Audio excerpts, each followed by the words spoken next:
Hello guys, for today's video, pakita ko sa inyo kung paano maglinis at mapakintab ng aking body red. Kaya ganito lang kasimple guys. Yan.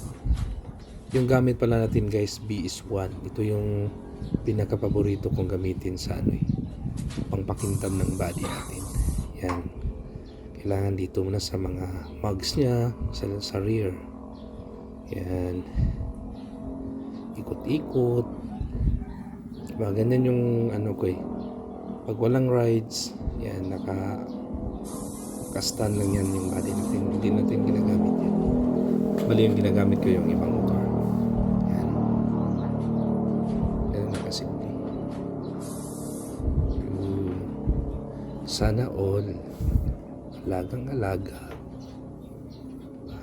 Yan, sa kabilang mags na naman tayo. Kabilang side.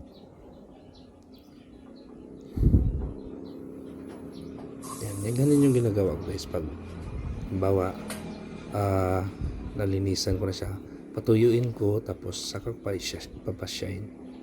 Yan, ang ganda kasi ng BS1 guys, kasi sobrang kintab niya, tapos hindi nagpipid yung kulay.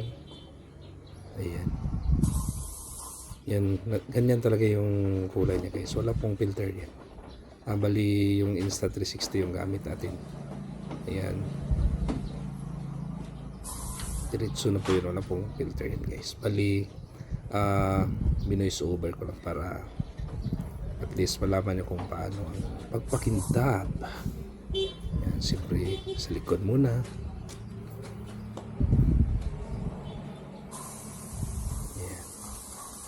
Hinahanap ko talaga yung medyo may mga guys, yung parang medyo kulang sa kintab.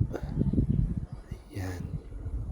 Punas dito, punas doon, punas sa ilalim, punas sa gilid. Diba? Ganyan ko kaalaga yung mga mot ko. Malaga talaga ako sa gamit guys. Ayan.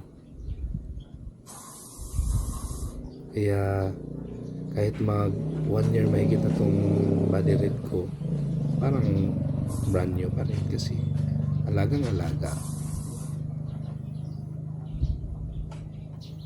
Ganun ko kaalaga sila.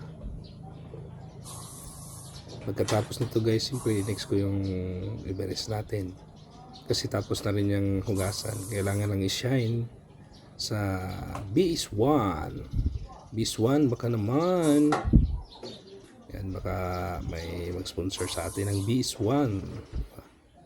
Yan. O, diba guys? As simple as that. Basta ilalim. Siyempre yung niya, yung apat na exhaust para makintab.